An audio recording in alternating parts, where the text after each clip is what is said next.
Hello students, आज हम जो टीचिंग मेथोडोलॉजी के अंतर्गत जो हमारे टॉपिक चले हुए हैं, तरह तरह की विधियों के बारे में जो हम डिस्कस कर रहे हैं, उसके अंतर्गत आज हम लेबोरेटरी मेथड प्रयोगशाला विधि के बारे में डिस्कस करेंगे। देखो बच्चों, जब भी हम विज्ञान और गणित शिक्षण की बात करते हैं तो ये दोनों एक ऐसे विषय हैं, वो क्या है, पढ़कर नहीं सीखे जा सकते। मतलब इन विषयों को पढ़ने के लिए हमें एक्सपीरियंसेस चाहिए, या मतलब कुछ लर्निंग बाय डूइंग के माध्यम से हमें कुछ काम करना पड़ता है।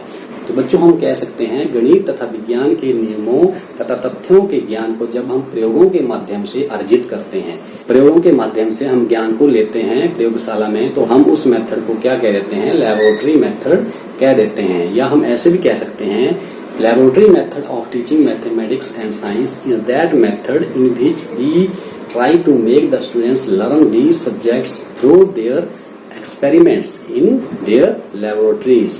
लेबोरेटरी से हमारा कहने का मतलब है कि ज्ञान के लिए हम वैज्ञानिक प्रयोगशालाओं का उपयोग करते हैं, और मैथमेटिक्स या हम गणित प्रयोगशाला का यहाँ पर प्रयोग कर सकते हैं। और साइंस टीचिंग के बारे में डॉक्टर कोठारी ने, जो कोठारी कमीशन आया था, उन्होंने साइंस टीचिंग के बारे में क्या कहा था, to learn science is to do science. ठीक है ना, is to do science, there is no other way of learning science.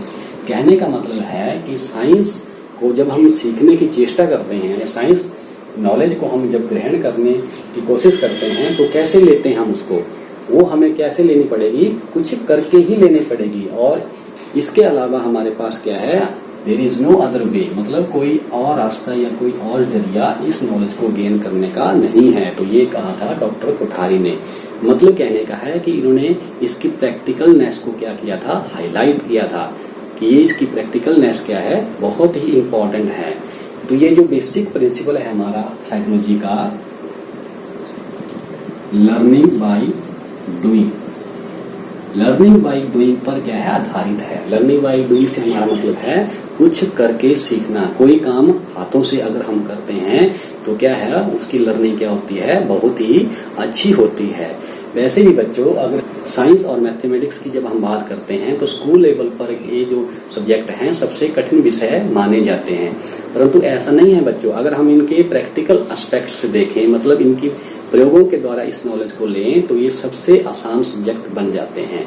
या we can say that if the knowledge of sciences and mathematics gained through their practical, then the learning become more meaningful, effective and interesting and clear cut to the students।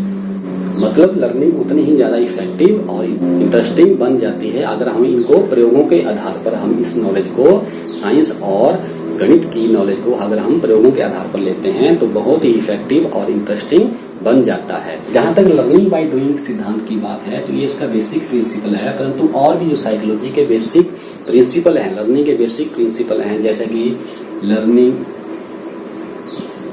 Bye observation, learning by experiences, concrete to abstract,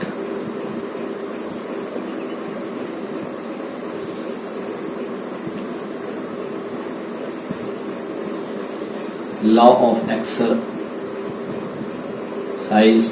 ये सारे के सारे जो learning के basic principle हैं, सारे के सारे ये विधि क्या करती है, इनको फॉलो करती है। Learning by doing, learning by observation, अवलोकनों से सीखना, लर्निंग बाय एक्सपीरियंसेस, अनुभवों से सीखना, कंक्रीट टू अब्स्ट्रैक्ट, स्थूल से सूक्ष्म की तरफ अग्रसर होना, या बाय लॉ ऑफ एक्सरसाइज, जो हमारा ट्रायल एंड एरर का बेसिक लॉ है, लॉ ऑफ एक्सरसाइज। सारे के सारे लॉ ये वाला मेथड क्या करता है, फॉलो करता है, मतलब इन पर क्या है, आधारित है।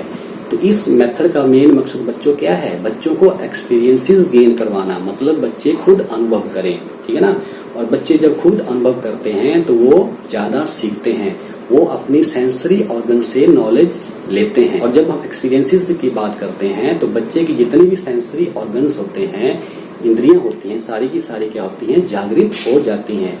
वैसे भी जो सेंसेस को क्या कहा गया है, senses are the gateway of knowledge.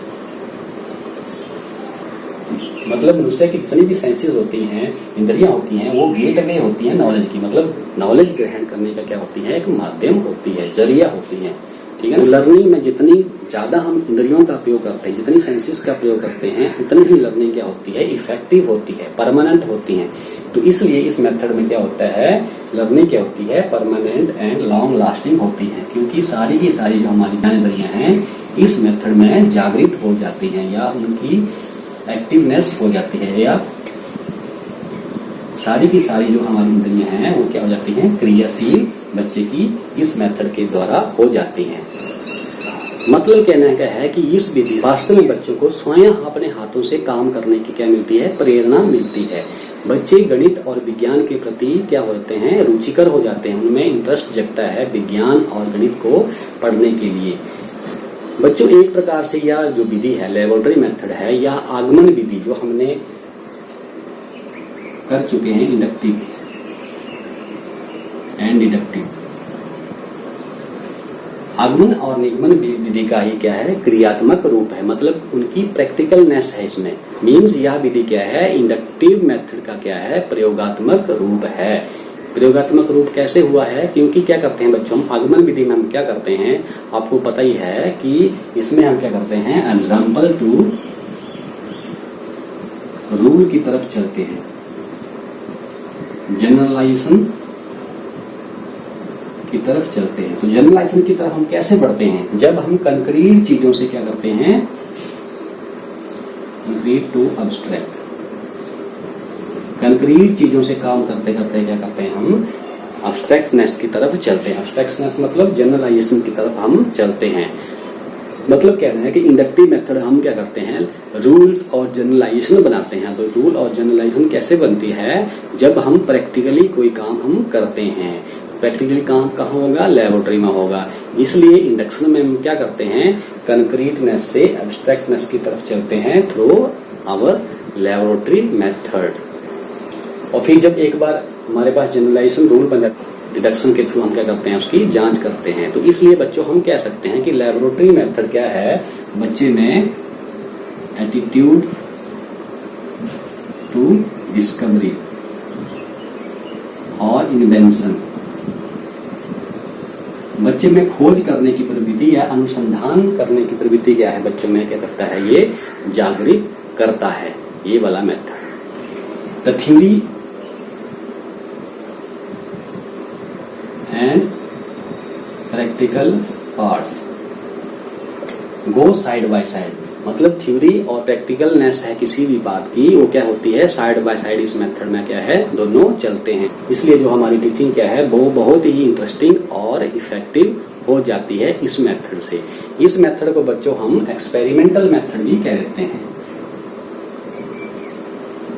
इसलिए बच्चों हम इस मेथड को एक्सपेरिमेंटल मेथड भी कह देते हैं, क्योंकि क्या है, ये प्रयोगों पर आधारित मेथड है। और इस मेथड में बच्चे इंडिविजुअली, अकेले या स्मॉल ग्रुप्स में क्या करते हैं, काम करते हैं। तो बच्चों देखो, अब इस मेथड को फॉलो करने के लिए हमें एक लेबोरेटरी चाहिए, वेल इक्विप्ड लेबोरेटरी चाहिए, जिसमें सारे के सारे क्या है, उपकरण हो, सुसज्जित हो, ठीक है ना।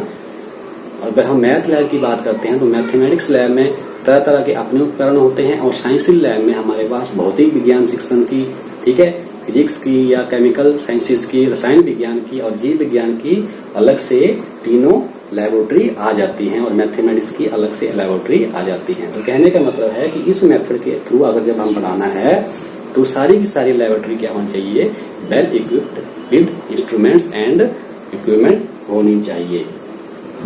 जहां तक हम भौतिक और रसायन और जीव विज्ञान की बात करते हैं तो यहाँ पर तरह तरह के हमारे पास इक्विपमेंट होते हैं। फिजिक्स से रिलेटेड अलग होते हैं, रसायन विज्ञान से रिलेटेड अलग होते हैं, जीव विज्ञान के अलग होते हैं, जैसे कि स्पेसिमेंस हो गया हमारे पास, माइक्रोस्कोप्स होगी, स्लाइड्स होगी, ठीक है ना। और सारे के सारे इक्विपमेंट क्या होने चाहिए, लैब में होने चाहिए, ताकि बच्चे उसका अच्छी तरह से काम कर सके। मैथमेटिक्स लैब में भी तरह तरह के मॉडल हो गए, चार्ट हो गए, माप तोल के यंत्र हो गए, रेखा गणित के अंतर्गत, मेंसुरेशन के अंतर्गत तरह तरह के ऑब्जेक्ट्स हो, 3D मॉडल हो गए हमारे पास, रूलर, कैलिपर, ग्राफ पेपर जैसे कि ड्राइंग बोर्ड, ज्योमेट्रिकल बॉक्सेस और स्टेंसिल आदि क्या होने चाहिए हमारे पास, उपकरण होने चाहिए मैथमेटिकल लैब में। तो बच्चों हम कह सकते हैं कि लेबोरेटरी मेथड में क्या होता है, स्टूडेंट्स को सारे के सारे जो उपकरण हैं, आवश्यक उपकरण हैं तथा जो जरूरी दिशा निर्देश है, इंस्ट्रक्शन है, वो सारे के सारे क्या हैं, अध्यापक प्रोवाइड करवाता है। और जो टीचर का काम है यहाँ पर क्या होता है, एक सुपरवाइजर का काम होता है। सुपरवाइजर का काम होता है, जो देखता है, जो बच्चों का सुपरविजन करता है और उनको गाइड करता है time to time wherever needed. तो इसलिए बच्चों हम कह सकते हैं कि इस मेथड के थ्रू बच्चे के जो तीनों पक्ष हैं, 3 डोमेन है हमारे पास, कॉग्निटिव, अफेक्टिव, साइकोमोटर,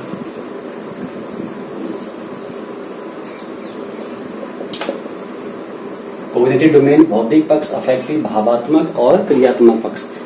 तो ये जो मेथड है बच्चे के जो तीनों के तीनों पक्षों को क्या करता है, ये डेवलप करता है। तो इसलिए हम कह सकते हैं कि शिक्षा का जो मूलभूत उद्देश्य क्या है, बच्चे का सर्वांगीण विकास करना, all development of the child, उसको क्या करता है, ये फुलफिल करने की कोशिश करता है ये वाला मेथड।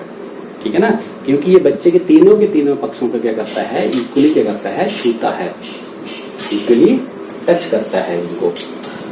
तो बच्चों एक ही आज हमारी डिस्कशन, कल हम इसी को आगे लेके चलेंगे और इसके various steps, criteria and merits and demerits के बारे में क्या करेंगे, हम चर्चा करेंगे। ओके।